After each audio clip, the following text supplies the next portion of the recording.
प्रत्येक काल में मूल्य और गुण धर्मिता कम और ज्यादा होती रहती है।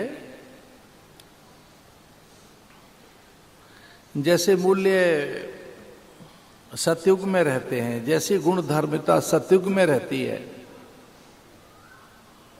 वैसी ये त्रेता में नहीं रहती। और द्वापर में त्रेता से भी अधिक शिथिल होता है चरित्र, जो मूल्य से ही स्थिर रहता है। द्वापर में दान तक ही साधन रह जाता है। सत्य और तप जैसे साधन अथवा सत्य और यज्ञ जैसे साधन द्वापर में नहीं हो पाते। जो मानवीय गुण हैं उनमें तमोगुण या रजोगुण का आधिक्य, अधिकता, मनुष्य की चेतना को कुंद करती है, उसे छोटा करती है। तो जो मानव होने की एक महनीयता है, मनुष्य होना जो एक बड़ा साधन बताया है, वह त्रेता में और कम होते हुए या द्वापर में बहुत अधिक मूल्यों की गिरावट होते हुए कली के आरंभ तक वो मनुष्य को और छोटा करता जाता है। कहीं बिल्कुल द्वापर के अंत में युधिष्ठिर का राज्य और अपरीक्षित का राज्य आने वाला है। ऐसे काल में ताला आया है। ताले का अर्थ है अर्थ की रक्षा की चिंता।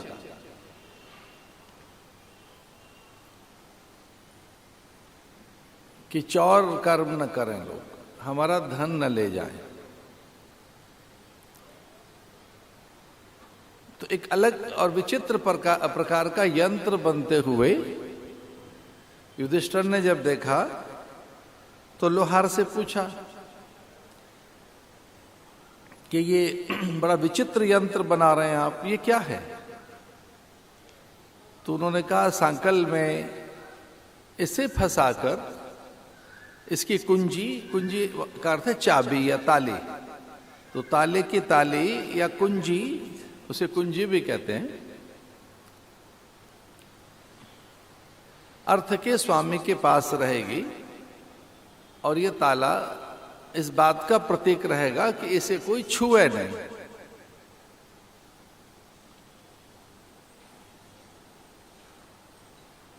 ये ताला तब आया है, एक साधनहीन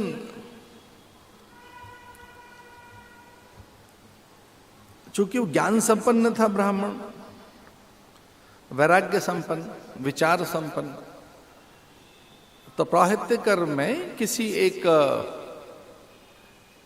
धनवान व्यक्ति ने ब्राह्मण को दक्षिणा में कृषि योग्य भूमि दे दी, ये कहकर कि हमारे पास बहुत भूमि है, उसका एक भाग दक्षिणा में आपके लिए भूमि दान कर दे।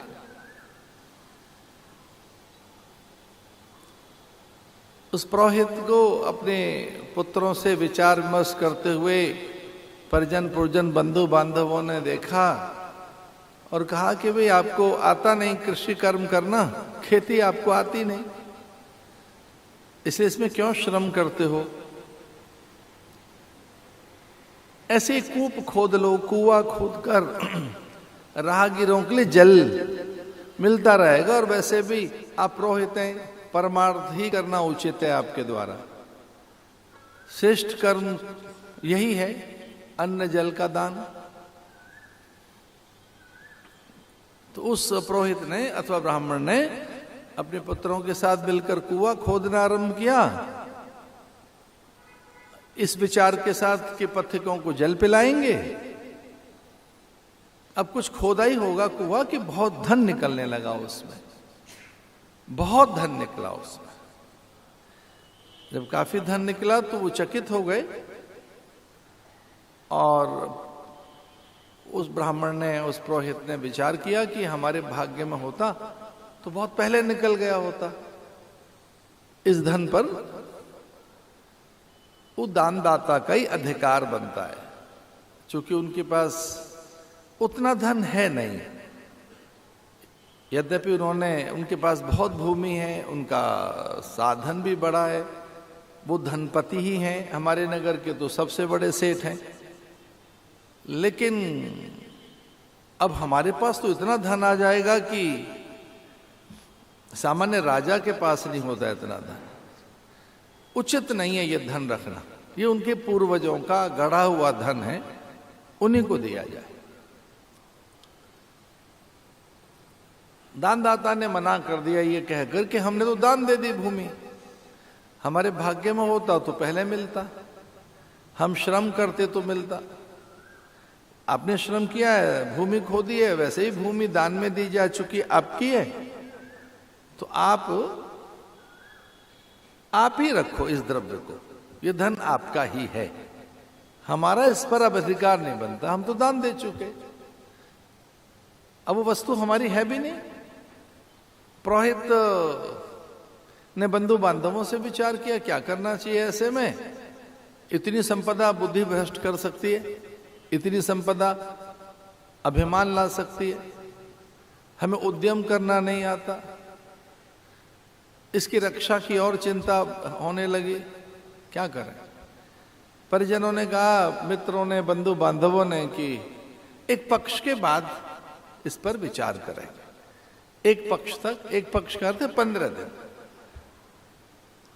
और अभी 15 दिन हुए नहीं थे कि वो जिन्होंने दान दी थी भूमि वो आ गए, ये कहकर कि हाँ अब हमने विचार कर लिया है, वो धन हम ही को दे दो, हमने दान दी थी भूमि आपको, हमारे पूर्वजों का ही वो धन है, हमको दे दो, भूमि आप रख लीजिए, हमें धन दे दीजिए। और इन 15 दिनों में इनका ही विचार बदल गया कि हम नहीं देंगे वो धन, हमारा ही है।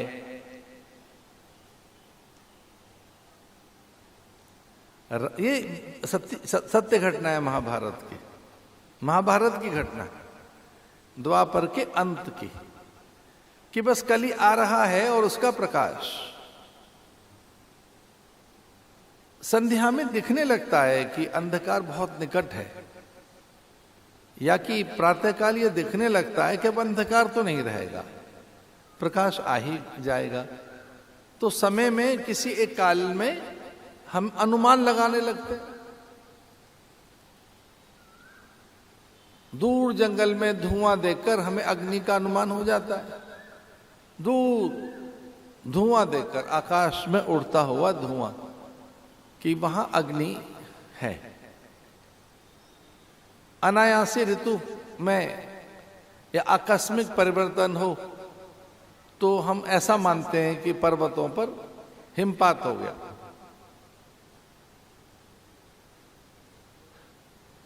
वायु में शीतलता है, तो वायु शीतल अनुभव होने लगती है, ऐसा मानकर, ऐसा अनुमान के ऊपर हिमपात हुआ है। अनायासी नदी का जल बदलने लगे तो हमें लगता है कि ये वर्षा का जल है, और कहीं दूर वर्षा ने नदी के जल में अपना एक प्रभाव पैदा किया। नदी का ऐसा प्रभाव नहीं है, तो कुछ चीजें हमें प्रभाव पैदा करती हैं, हमारी गुण धर्मिता को बदलती हैं, काल, कर्म, परिस्थिति। तो ये जो काल है, इसमें ग्रह नक्षत्रों का आदि काल माने पूरा अपना एक प्रभाव काल का, समय का।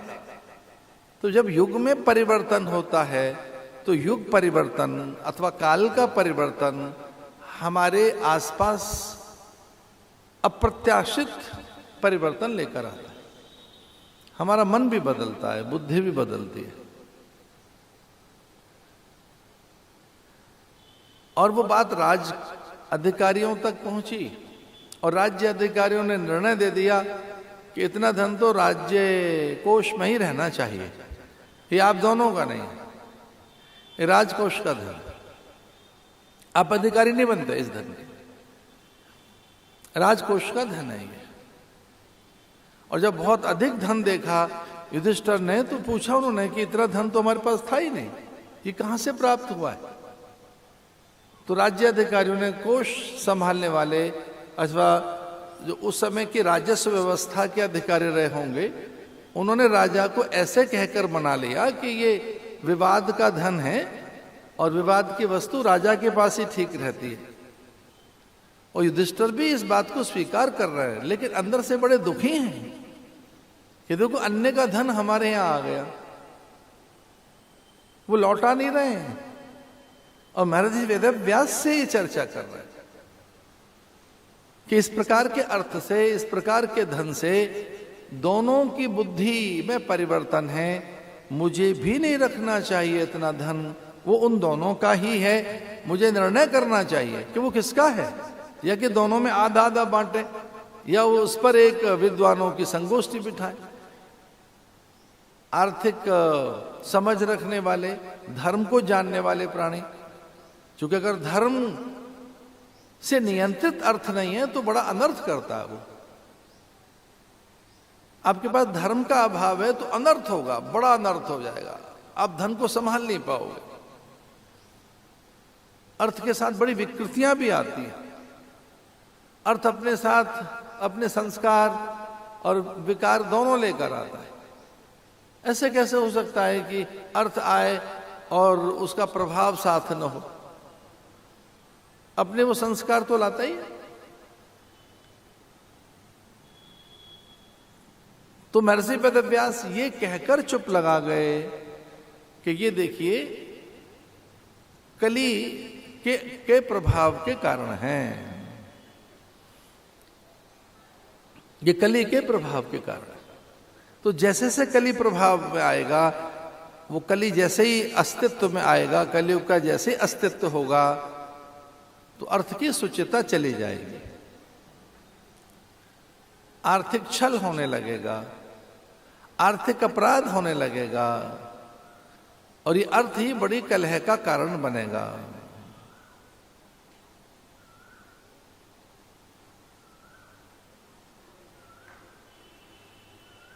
ये बात त्रेता में नहीं थी उतनी, और उससे भी पूर्व में सतयुग में। तो हर युग अपना एक प्रभाव लेकर आता है। अन्न का उसमें क्या प्रभाव है, औषधियों का क्या प्रभाव है, यज्ञ किस तरह के होंगे। त्रेता में ही यज्ञ हो सकता है, द्वापर में बड़ी कठिनाई से यज्ञ होंगे, कलयुग में तो वो और भी कठिन है। कलयुग में यज्ञ करना बहुत कठिन है, क्योंकि यज्ञ विधान का नाम है, जिसमें सामग्री, चुरु, शाकल्य, समिधा और उससे भी कहीं अधिक आचार्य, ऋत्विज, होता, उसमें मंत्र, मुहूर्त विधान। यज्ञ एक विधान का नाम है, बड़े विधान का नाम है। तो कलयुग तो केवल प्रार्थनाओं तक सीमित होकर रह जाएगा। कलयुग केवल हरि गुण गाहा। तुलसीदास जी रामायण में लिखते हैं कि कलयुग कैसा है, केवल हरि गुण गाहा। भगवान के गुणानुवाद करने के लिए कलयुग है। हरेर नाम हरेर नाम हरेर नाम केवलम। तो कलयुग में तो बस हरि नाम चलता रहे, भगवान नाम स्मरण होता रहे, ये बड़ा साधन है। अन्य व्रत आदि होंगे नहीं, उपवास आदियों का अथवा व्रत विधान का बोध नहीं होगा। उपवास किसे कहें, इसे बहुत जड़ उपवास तक सीमित हैं हम कलयुग के प्राणी। हम सभी प्राणी प्राय उपवास में बहुत जड़ता तक सीमित हैं कि अन्न नहीं लेंगे। हम थोड़े से आहार के किंचित संयम को ही व्रत माने बैठे हैं।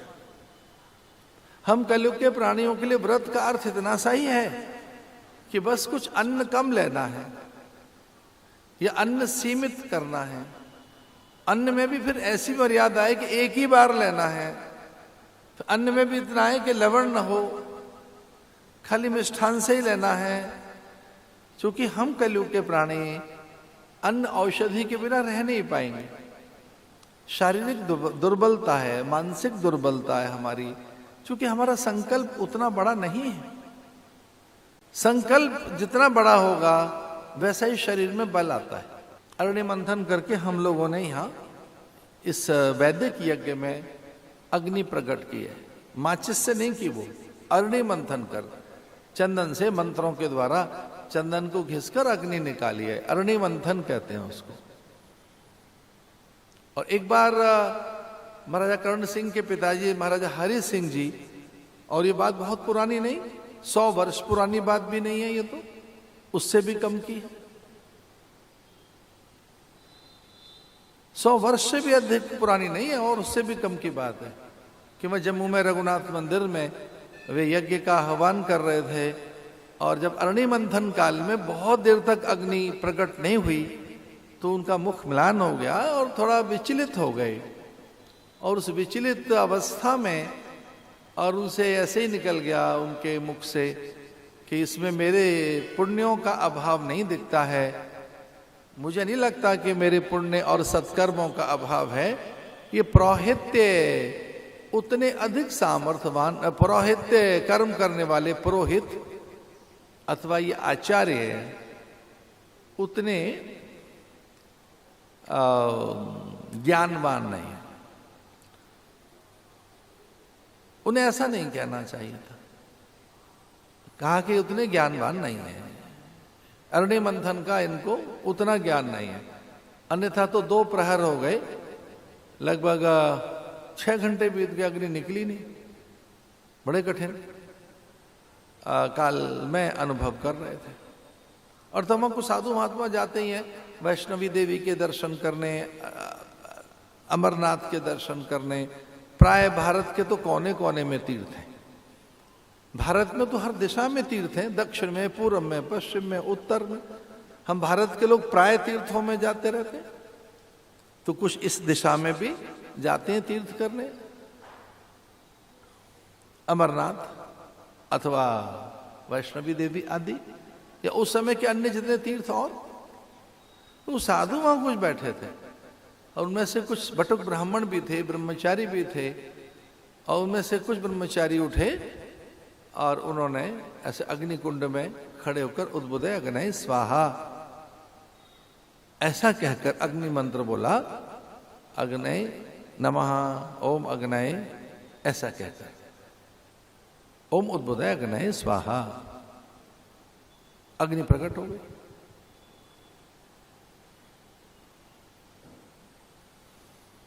महाराज हरि सिंह बड़े प्रभावित हुए और उन्होंने कहा कि अरे ब्रह्मचारियों, मुझसे भूल हुई है, मुझे ऐसा नहीं कहना चाहिए था। अब मुझे प्रायश्चित में क्या करना है? तो उन्होंने कहा प्रायश्चित में उपवास कीजिए, उनसे क्षमा मांग लीजिए, अपने आचार्यों से उपवास कीजिए। प्रायश्चित के लिए भी उपवास बताया है। चंद्रायण व्रत इतना कठिन है, कई व्रत हैं। आप अपने मन को दुर्बल तब देखते हैं जब मन आश्रित रहता है विचार से, व्यक्ति के आश्रय में, पदार्थ के आश्रय में, दृश्य के आश्रय में। इतना विषयासक्त है मन हमारा, विषय के अधीन है मन हमारा। सच तो यही है कि अगर कोई विषय ही नहीं है मन के पास तो फिर मन नहीं रहेगा। ध्यानम निर्विषयम मनः। महर्षि पतंजलि कहते हैं ध्यान का अर्थ है जब मन के पास कोई विषय नहीं है। लेकिन कौन से विषय रखे फिर भी मन? विषयातीत होने का अर्थ है कि कौन से विषय ऐसे हैं जिनसे मन दुर्बल रहता है, मन में दुर्गुण रहते हैं। मन में वो कौन सी कामनाएं ऐसी हैं जो मन को बहुत दुर्बल बनाकर रखती हैं और हमारे चरित्र को भी। तो मैं निवेदन कर रहा था आपसे कि राजा युधिष्ठिर भी नहीं समझ पाए क्या करें। त्रेता में यज्ञ है, द्वापर में तो यज्ञ नहीं बताया, जैसे तैसे यज्ञ पूरा हुआ, राजस्वी यज्ञ। भगवान न होते तो वो भी न पूरा होता। भगवान पूरी सामर्थ्य के साथ पांडवों के साथ यज्ञ में दिखाई दे रहे हैं, तो यज्ञ पूरा हुआ। यज्ञ तो त्रेता में बताए गए हैं, क्योंकि त्रेता में सत्युग का साधन नहीं हो पाएगा, वैसा साधन द्वापर में नहीं हो पाएगा जो त्रेता के साधन है, और ना ही वैसे साधन कलयुग में हो पाएंगे। कली में विरोध चहु, और कलयुग में तो हम विरोधी बन जाते हैं, शत्रु बन जाते हैं। किसके? जो हमारे आर्थिक हितों पर चोट पहुंचाता है। एक बार पता लग जाए कि इसके कारण हमारी अर्थ की हानि हो रही है, हमारी सम्मान हानि हो रही है, तो फिर उसी समय वो शत्रु है हमारा। हम कलयुग के प्राणी ऐसे हैं, कलयुग में उसी समय शत्रुता हो जाएगी, मैत्री भंग हो जाएगी, अपनापन चला जाता है। जहां स्वार्थ हो, सुर नर मुनि जन सबई की रीति, स्वार्थ लाग करई सब प्रीति। हमारा प्रेम भी किस बात पे टिका हुआ है? मैत्रेयी और याज्ञवल्क्य के जो संवाद हुए, उन मैत्रेयी और याज्ञवल्क्य के संवादों में मूल यही एक बात है कि हम अपने कारण दूसरों से प्रेम करते हैं। हमारा अपनी संतान से प्रेम इसलिए नहीं है कि वो हमारी संतान है, हमारे अंश उसमें है, हमारा लोभ लाभ है, वो हमारा भविष्य है, हमारी बहुत सी कामनाओं की पूर्ति करने वाला है। इसलिए उससे हमारा ही लोभ, हमारा लाभ, हमारा ही वो भविष्य है। तो हमारा बहुत सा कुछ वैसा है जो हमारी संतान पर आधारित है। इसलिए प्रेम संतान से, इसलिए प्रेम है पत्नी से, पति से, इसलिए प्रेम है अपनों से। प्रेम के मूल में बड़ा स्वार्थ है। और ये ध्यान रहे, प्रेम तो परमात्मा से ही हो सकता है कि निष्काम अवस्था का नाम है प्रेम। अकामता में प्रेम होता है, और जो अकामता में नहीं है चीज, जो सकाम हो रहा है, उसे प्रेम नहीं कहते, उसे तो मोह कहते हैं।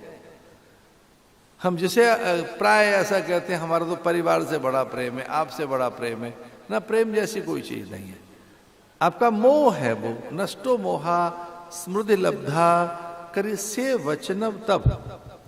हमारा अपने परिवार से मोह है, प्रेम नहीं है। मोह सकल व्याधिन कर मूला। तो जितने उपद्रव हैं जीवन में, जितने उत्पात हैं, जितने दुख हैं, उनका मूल मोह ही है, और इसका क्षय हो जाने पर ही मोक्ष है। इसलिए कोई पूछे कि मोक्ष भी क्या है, तो मोह के क्षय होने का ही नाम तो मोक्ष है। आपके मोह का क्षय हो गया तो मोक्ष हो गया। आपका जो मोह है, आपकी जो आसक्ति है चीजों से, तो किसके कारण है? तो ये युग आर्थिक युग है। हमारी अर्थ में आसक्ति है, हमारे साधनों में आसक्ति है, आर्थिक साधनों में। तो हम जो अधिक परिभाषित करें अपने को, देखें कि हम क्या हैं, तो बड़े आर्थिक हैं, हम बड़े भौतिकीय हैं, हम बहुत जागतिक हैं, हम बहुत पदार्थगत हैं।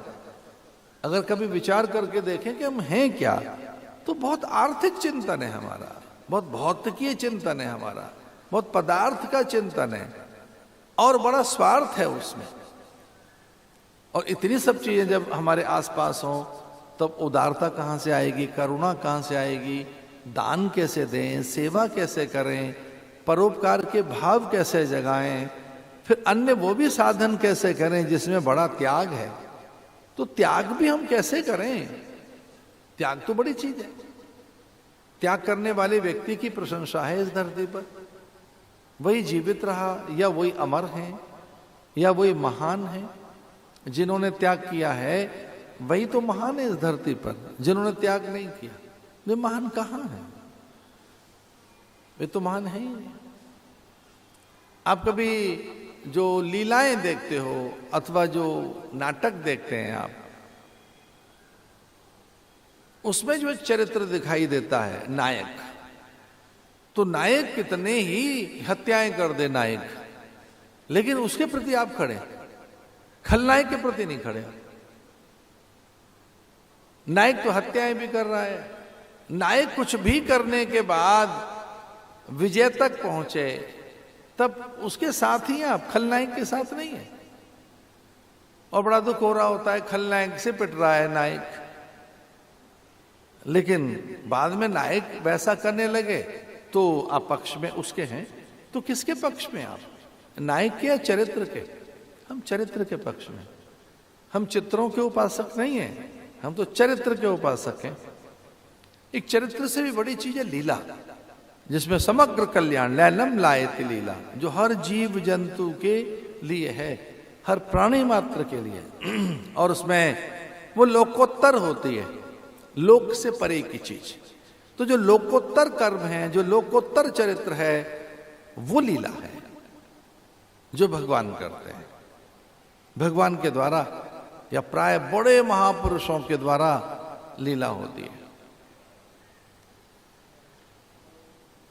स्वामी रंगनाथन जी और कुछ शिष्यों ने मिलकर रामकृष्ण लीलामृतम चरितामृतम ऐसा कुछ अपने गुरु का उन्होंने लिखा है।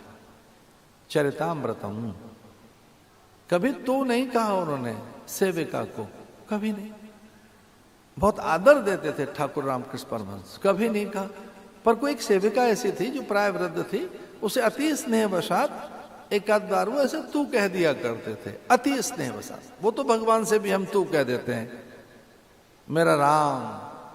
तो तू तो शब्द राम के लिए भी है, वो अपमान नहीं है, वो बहुत निकटता है, या वो जीव और ब्रह्म का एक ऐसा संबंध, इसमें कोई भेद ही नहीं। तो एक बार माँ को ध्यान ही नहीं रहा, शारदा माता को, और कुछ ऐसा उन्हें आभास हुआ कि उनका संबोधन शारदा माता के लिए, वहीं सब थे आसपास में। भोजन काल में वो सेविका जो बहुत बूढ़ी थी, कुछ उन्होंने आग्रह करके कोई चीज मांग ली खाने की बूढ़ी सेविका से, और उसको तू कह दिया कि तू बड़ी हठी है, मुझे समझ नहीं पा रही कि मुझे कितना चाहिए, कब चाहिए, तो ये तेरी सेवा की जड़ता। तो तू ऐसा कहा उसको बहुत प्रेम में, आवेश में नहीं, कभी नहीं। ऐसे ही कह दिया रामकृष्ण परमहंस ने सेविका को। तो सहसा शारदा मुनि, और उनको ये लगा कि ये संबोधन शारदा के लिए है, उनके लिए है। तो बहुत व्याकुल हो गई कि कुछ अपराध हो गया हमसे सेवा में, और मैंने सेवा में कुछ चूक कर दी, और ठाकुर को ये कहना पड़ेगा तू बड़ी हठी है। तुरंत आई और वो विनय पूर्वक उनसे क्षमा मांगने लगी कि हाँ, हमसे बहुत चूक हो जाती है सेवा में, प्राय उन साधकों से, उन शिष्यों से अथवा उन सेवकों से बहुत चूक होती रहती है जो बहुत निकट रहते हैं अपने गुरु के, अपने इष्ट के। उपासना में कई बार चूक हो जाती है पुजारी से। पाद्य अर्घ आचमन स्नान गंध अक्षत पुष्प वस्त्र धूप दीप नैवेद्य, प्रमाद हो गया आलस्य में, जड़ता में, अनुराग में, आनंद में, उत्सव के उत्साह में। कई बार वो पूरे कर्मों का संपादन नहीं होता। जब बड़े उत्सव होते हैं तो नित्य नैमित्तिक कर्मों में भी कभी चूक न हो। नित्य कर्म, नैमित्तिक कर्म, प्रायश्चित कर्म, संध्या आदि, उनमें विरति ठीक नहीं है। अपने नियमों की अवहेलना मत कीजिए। तो मां को ऐसा लगा, शारदा माता जी को, कि ये मेरे लिए उद्बोधन है कि तू बड़ी हठी है, मुझे समझ नहीं पा रही, मेरा भोजन नहीं ढंग से दे पाती है। अपनी सेविका को जो बहुत अनुराग में ऐसा कह रहे थे। ठाकुर रामकृष्ण परमहंस को कैंसर भी था, शरीर भी उतना शिथिल हो गया था उनका। तो सेवकों को लगता था कि हमें ही मालूम है कितना देना है। कई बार घर की बहू बेटियां माताएं औषधि जैसा अन्न देती हैं, प्राय उस प्रकार का भोजन देती हैं जिसमें बालक के लिए कैसा देंगी, वृद्ध के लिए कैसा देंगी, और रोगी है तो उसके लिए अलग प्रकार का भोजन मिलता है। सामान्य व्यक्ति को जो भोजन दिया जा रहा है वो रोगी को नहीं देते। सुपाच्य देंगे, अपच्य न हो जाए, पथ्य खंडित न हो। तो पथ्य अपथ्य पर विचार करके, पाच्य सुपाच्यता पर विचार करके कि रोगी को ये पथ्य है, पथ्य का अर्थ है क्या नहीं लें और क्या लें। कुपथ होने पर तो जो जिससे रोग और बड़ा हो सकता है उसको कुपथ्य कहते हैं। कुपथ्य का अर्थ है कुछ ऐसा आप खा पी लें जिससे प्रकृति बिगड़ जाए शरीर की। तो प्राय न तो वैद्य देते और न परिवार के लोग देते। तो कुछ इस प्रकार का माँ को लगा कि मेरे लिए उद्बोधन है महाराज का, क्या तू बड़ी हठी है और हमारा भोजन में ध्यान नहीं रख रहे हो। तो वो प्रणाम करने के लिए आई कि हम कुछ हमसे चूक तो हो ही जाती, हम ध्यान देंगे इस बात के लिए। पर ठाकुर रामकृष्ण परमहंस का संबोधन तो सेविका के लिए था, उनके लिए था ही नहीं। तो फिर उन्होंने अपने वाणी दोष के लिए एक दिन का उपवास रखा कि मैं तो आनंद में कोई बात कह रहा था, उत्साह में कोई बात कह रहा था। मैंने कोई बात जिस ढंग से कही वो तो विनोद में कोई बात थी, तो उस मेरे विनोद और हास परिहास में भी इतनी गंभीरता में बात चली गई कि इससे कई लोग दुखी हो गए। तो मेरा विनोद और वाणी विलास भी, हास परिहास भी दूसरों को कष्ट न पहुंचाए। कुछ कहा नहीं उन्होंने। अगले दिन उपवास में थे, वो मौन में चले गए, उपवास किया। और वो बताते हैं उस समय के सेवक कि वो आनंद, अनुराग, एक आह्लाद जो ठाकुर के दर्शन में उस दिन उनको मिला, वो अपनी पूरी मूल कृति में थे कि कोई दोष हमसे ना हो। तो माँ ने बताया सेवकों को कि ये गुरु ऐसे हैं, इनसे ही कोई चूक हो रही है तो प्रायश्चित कर रहे हैं स्वयं। अरे बता देते कि मैं तो नौकरानी के लिए कह रहा हूं, और कह तो दिया उन्होंने, पर चूंकि ये बात उनको लगी कि भाई शारदा नहीं समझ पाई, चूक हुई है। चरितामृतम, गुरु अपने चरित्र से, अपने स्वभाव से, अपने व्यक्तित्व से उपदेशित करते हैं। खाली भाषा से ही नहीं, खाली वाणी से ही नहीं, केवल बोलकर ही नहीं, वो पूरा जीवन जीकर करते हैं। तो ऐसा जो लोकोत्तर चरित्र होता है, उस चरित्र को उन्होंने लीलामृतम कहा है। उस चरित्र को कि लीला है इतनी बड़ी कि जिसमें वो बड़े चरित्र का स्थापन कर रहे हैं कि मैं व्रत रखूंगा आज, मेरे व्यवहार में भी इतना दोष क्यों है कि जो बाद में जिसे कह रहा था उसे न कहकर दूसरी जगह चलेगी। कितनी सजगता, यह कितना एक प्रकार से संवेदनशील चित्त है उनका। हम संवेदनशील क्यों नहीं है अन्य के लिए? हम दूसरों के लिए संवेदनशील क्यों नहीं है? हम तो अपनी बात कहना चाहते हैं, सुनना तो चाहते नहीं। मैं एक पल के लिए आंगन में खड़ा हो जाऊं तो उस समय सबको कुछ चाहिए, किसी को फोटो, किसी को प्रसाद, अपनी बात सुन लो। उनको लगता है आदमी कुछ 2 मिनट के बाद तो धरती से गायब हो जाएगा, फिर तो कभी आएगा ही नहीं आदमी, ये तो फिर किसी युग में लौट के आएगा, तो अभी फोटो करवा लो। मैं आपको अपनी बात इसलिए कह रहा हूं, संयम में रहो, सावधान रहो। आपके गुरु संत किन परिस्थिति में कहां और कैसे खड़े हैं, उस समय आप में मांग कम हो, परिस्थितियां पढ़ो, परिस्थितियों को पढ़ो। अच्छा, हमने तो एक बार एक नगर की बात सुना रहे हैं, उस नगर में लगातार एक बात कही, एक नगर में लगातार कही कि एक संतों के सीधे स्पर्श नहीं करना चाहिए चरणों को, खासतौर से सन्यासी के पैर नहीं छूने चाहिए। वो आपको छुए बहुत आनंद की बात, वो आनंद अनुराग में आपके सर पे हाथ रख दें, ये उनके भीतर की करुणा है कि वो आपको आशीष दे रहे हैं, उनसे नहीं रहा जा रहा है, आप उनकी संतानें हैं, वो उनका वात्सल्य है कि आपके मस्तक पे हाथ रख दिया या आपके सर पे हाथ रख के स्नेह कर रहे हैं, अथवा वो आपको वो ऐसी निकटता प्रदान कर रहे हैं। लेकिन बार बार एक नगर में हमने कहा कि मेरा अनुरोध है कि पैर न छुएं, बार बार अनुरोध है। 2-3 बार का प्ले कार्ड भी हमने दिखाए, लोगों को लिखा हुआ था कृपया पैर न छुएं। उसी लाइन में 10-15 लोग खड़े के लिए एक बार पैर छूने दीजिए। इतनी जो जड़ता है, ये बहुत अधिक स्वार्थ है। जिसे निषेध लिख दो तो आप नहीं करेंगे। सबको अधिकार है पूजा करने का, किसी एक मंदिर में ऐसे ही लिखा था कि बहनें यहां न जाएं किसी कारण से, तो वह उपद्रव हो गया पूरे देश में कि नहीं, यहां तो बहनें जानी ही चाहिए, बहनों के अधिकार छीन लिया आपने, स्त्रियां नहीं जाएंगी, देखो उनको दबाया जा रहा है। आंदोलन हो गया, उच्चतम न्यायालय तक बात गई और वो बात हम तक भी आई, आचार्य सभा तक बात आई, बड़े संतों तक आई।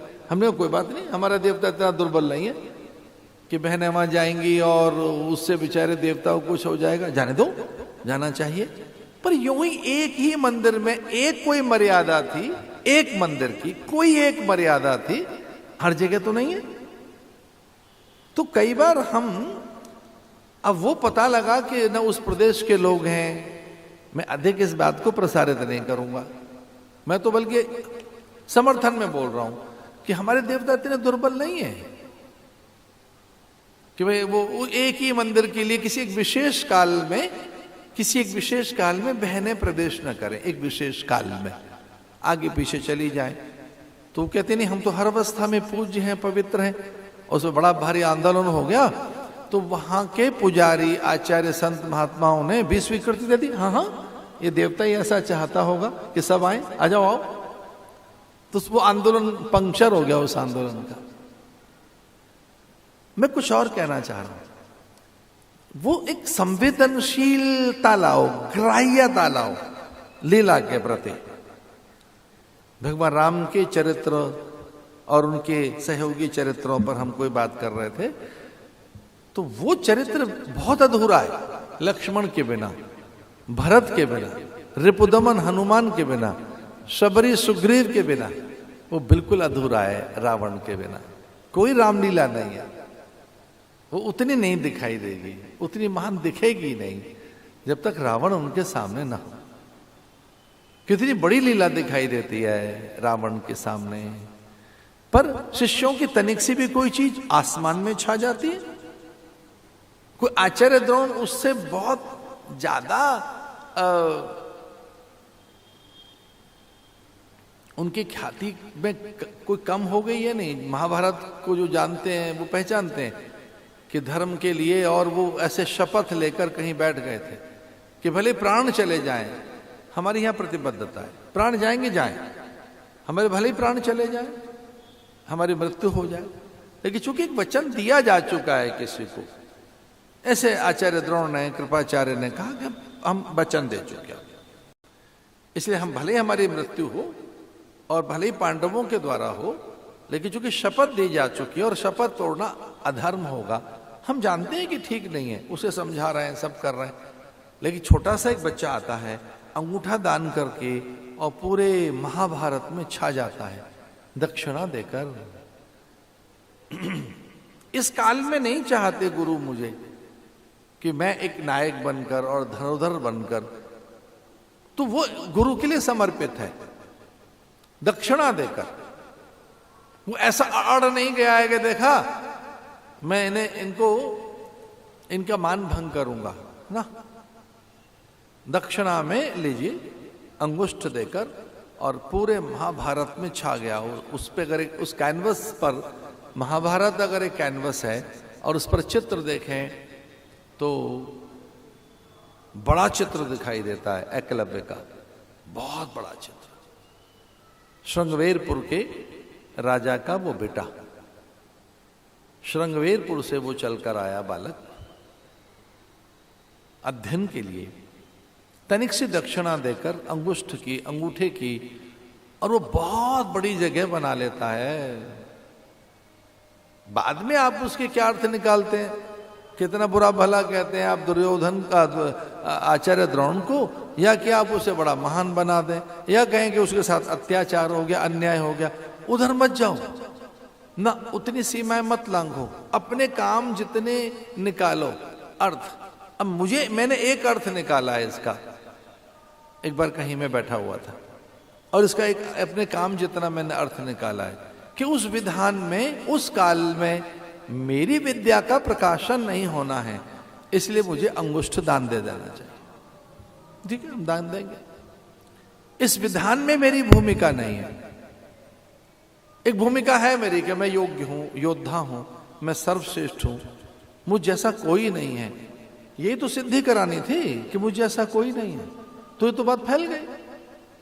मुझ जैसा कोई है ही नहीं, ये तो बात फैल गई। पूरा संसार जान तो गया एकलव्य ही सबसे बड़ा है। तो वो जो एक मान्यता बन गई बड़प्पन की, वो तो बात चली गई। लेकिन विधान में मेरे लिए अब भूमिका नहीं है, ऐसा जानकर सहर्ष दान दे देना। तो ये ध्यान रहे, प्रकृति आपके योगक्षेम की व्यवस्था करेगी और उसके पास कब आपको लाना है, वो हम तो सब पपेट्स हैं, हम तो सब कठपुतलियां हैं। कब कौन सी कठपुतली रंगमंच पर कितनी देर के लिए आएगी, ये तो डायरेक्टर को पता है। अब कठपुतलियां आपस में घमासान करने लगे, ये तो 2-4 ही आ रही हैं, वही नाच रही हैं, हम तो आ नहीं रहे ना। वो सबके अलग अलग सबकी भूमिकाएं हैं। तो गुरुजनों के जो चरित्र हैं उनको बार बार पढ़ने से, लीलामृतम, लीला बार बार श्रवण करने से हमारा चरित्र ऊंचा होता है, उससे बल मिलता है। और फिर हम ऊंचे मूल्यों के साथ जैसे जैसे जाएंगे तो उस युग में भी हमारी बड़ी भूमिका बनती है। ऐसे कि हम बैठ जाएंगे तो कलयुग का कुछ होगा नहीं। तो तुलसीदास जी लिखते हैं, काले कर्मई ईश्वरी मिथ्या दोष लगाएं। तो कुछ ऐसे आलसी लोग हैं, वो फिर दोष लगाएंगे, अरे महाराज तो काल ही ऐसा है, कलयुग गया, क्या करें। फिर ऐसा ही काले कर्मई ईश्वरी, ईश्वर ऐसा कहता है हम तो ग्रस्त हैं, कलयुग चल रहा है, हमसे कुछ होगा नहीं, साधन हमारे हैं नहीं। पर संकल्प आपका बड़ा है तो उस युग जैसी सामर्थ्य आप में आ जाएगी, उस युग जैसी, उस युग जैसे। तो चरित्र का बार बार अनुसरण करते रहोगे, महापुरुषों के चरित्र का, उनकी लीलाओं का, तो पुष्टता आएगी। इस पर वल्लभ यही बात कहते हैं। जो वल्लभ का सिद्धांत है, जिसे शुद्धाद्वैत सिद्धांत कहते हैं, तो वल्लभाचार्य का जो सिद्धांत है शुद्धाद्वैत, उस शुद्धाद्वैत का अर्थ ही यही है कि जैसे भूखा आदमी भोजन करते समय तो उसकी भूख भी मिटती है, रुचि भी बढ़ती है, उसे पुष्टि भी हो रही है, बल वृद्धि भी हो रही है, और वो वही आहार उसके जीवन का भी निर्माण कर रहा है। तो क्षुधा निवृत्ति जो तुष्टि पुष्टि है, एक एक कौर में, एक एक ग्रास में, तो एक एक ग्रास लेते हुए, एक एक कौर भोजन का लेते हुए, पहले कौर हो सकता है, पहले ग्रास हो सकते हैं कि आपकी क्षुधा मिटाए, यानी भूख मिटाए। फिर धीरे धीरे करके वो प्रसाद है, ऐसी रुचि आपकी बनती गई, तो तुष्टि पुष्टि संतुष्टि आदि करते हुए रूप बल वृद्धि और जीवन की निर्मिति। वैसे ही पीना चाहिए कथा को, चरित्र को। चरित्र का पान करना बताया, वो श्रवण भी है पान भी है। जिनके श्रवण समुद्र समाना, तो कान कितने बड़े हों, समुद्र जैसे, सागर जैसे कान बनाइए अपने कथा के लिए, चरित्र सुनने के लिए, लीलाओं को सुनने के लिए। इतने बड़े कान होने चाहिए, जिनके श्रवण समुद्र समाना। इतने बड़े कान बनाइए कि आप उन्हें सुनते ही रहे, अघाएं नहीं। और आप पाएंगे कि फिर उसी से पुष्टि होगी, रस वृद्धि होगी। सुनने से बड़े दोषों का निवारण होता है, बहुत दोषों का। बल्कि साधन ही श्रवण है, साधन ही श्रवण बताया, और कब से, आदिकाल से है। छोटे मोटे भी चिकित्सक हमारी भ्रांति का निवारण कर देते हैं, काउंसलिंग के द्वारा, साइकोथेरेपी के द्वारा ठीक उत्तर देकर आपका समाधान हो जाता है। अगर कहीं से ठीक उत्तर मिलते रहे, आपके संशय का समाधान होता रहे, आपके तर्क धराशायी होते रहें, आपकी जो मान्यताएं मूढ़ हैं उन पर प्रहार होता रहे, आपके जो आग्रह हैं जिनसे गांठें बनी हुई हैं वो खुलती रहें, तो आप कितना हल्का हो जाते हैं। तो कई बार कथा अथवा ग्रंथ हमारी गांठें खोलते हैं, हमारी गांठें खुलती हैं उससे, हमारे संशय की निवृत्ति होती है उससे, वो समाधान कारक होते हैं। हमारी गांठें खुलती जाएंगी, उनसे उत्तर मिलेगा, और हमें ठीक उत्तर न मिले, हमारा ठीक समाधान न हो, तो मन में संशय बने ही रहते हैं। अज्ञान निवृत्ति के लिए महापुरुषों की लीलाएं सुनिए, उनके महान गुण जब कान में जाएंगे तो वैसा ही रस आप में पैदा होगा। ये बड़ा नियम है प्रकृति का कि जो आत्मरस है वो श्रवण से जगता है। जो आत्मरस है जो आपकी भीतर ही है, जैसे अग्नि तो है ही लकड़ी में, पर तनिक सी एक चिंगारी, एक हल्का सा स्पार्क, आपके लकड़ी में तो अग्नि पहले से है। कोई इतनी बड़ी लकड़ी अग्नि लाकर लकड़ी में थोड़ी डाली गई है, उसमें तो पहले ही है लकड़ी में। स्पार्क करना है, बस एक चिंगारी लगानी है, स्फुलिंग, एक स्फुलिंग लगाना है, आग का एक हल्का सा एक चिंगारी, हल्का एक पतंगा छुआना है, और फिर देखिए आग भड़कने लगेगी। और वैसे ही हमारे भीतर कभी कभी शब्द हमारे भीतर के रस को जगाते हैं, हमारी ज्ञानाग्नि को चैतन्य करते हैं। और जैसे हमारी ज्ञानाग्नि चैतन्य होगी तो बहुत से भ्रमों का अंत होता है। अग्नि के दो गुण हैं, पवित्र करना और भस्म करना। तो बेकार की चीज भस्म कर देती है वो। लोहे को तपाने का अर्थ क्या है कि सोने को तपाने का अर्थ क्या है कि जो स्वर्ण नहीं है वो चला जाएगा उसमें से, बाकी तो सोना बना ही रहता है। सोने को तपाने पर सोना थोड़ी खो जाता है, तो जो उसमें विकृति है, इंप्योरिटीज हैं, वो चली जाती है। जल को उबालने का मतलब क्या है? जल को उबालने का अर्थ है कि जो जल में इंप्योरिटीज हैं, जो उसमें अशुद्धता है, वो चली जाएगी, जल शुद्ध हो जाएगा। बहुत उबालने के बाद उसे शीतल कर लें, इंप्योरिटीज गई उसकी। पानी पीजिए छानकर, गुरु करो पहचान कर। पानी छान लिया या गर्म कर लिया। वैसे ही ज्ञान से स्पार्क जब होगा आपका तो ज्ञानाग्नि आपकी जगेगी, और वो ज्ञानाग्नि आपके संशयों का निवारण करेगी। जैसे क्रोधाग्नि जगी आपकी, कोई एक ऐसी चीज पता नहीं क्या हो गई और आप में से क्रोध जग गया। क्रोध भी एक अग्नि है, आप आग बबूला हो गए। एक कामाग्नि, कुछ ऐसे वैसे विचार और दृश्य आपने देखे कि आप अधीर हो गए। आप छूना चाहते हैं, चीजों को चखना चाहते हैं, स्पर्श करना चाहते हैं, तो काम तो स्पर्श से सिद्ध होगा, चक्कर छूकर ही होगा। तो ये ऐसे ही कथा रस है कि बार बार सुनने से आपकी ज्ञानाग्नि जगेगी और चरित्र में आपकी निष्ठा बनेगी, फिर वैसा ही चरित्र बनेगा। तो अनुसरण करने के लिए आप तत्पर हो जाओगे, सुधरने के लिए आप व्याकुल हो जाओगे। कथा सुनने का परिणाम क्या आया? कथा सुनकर या सत्पुरुषों के या स्वाध्याय के बाद के परिणाम ये है कि सुधरने की व्याकुलता जगे के लिए, करेक्शन करने की। और आप करेक्शन ही नहीं करना चाहते अपने आप में, तो ऐसे कुछ बैठ कर आ गए हो थोड़ी देर के लिए। कि ये तीन चीजें ही जीवन को बड़ा बनाती हैं। एक है सम्यक ज्ञान, दूसरा है सम्यक चरित्र, और एक है सम्यक दर्शन। तो हमको अपनी फिलॉसफी का पता हो कि हम किस दर्शन के अनुयायी हैं, हमारा जो दर्शन क्या, किस फिलॉसफी के हम अनुयायी हैं।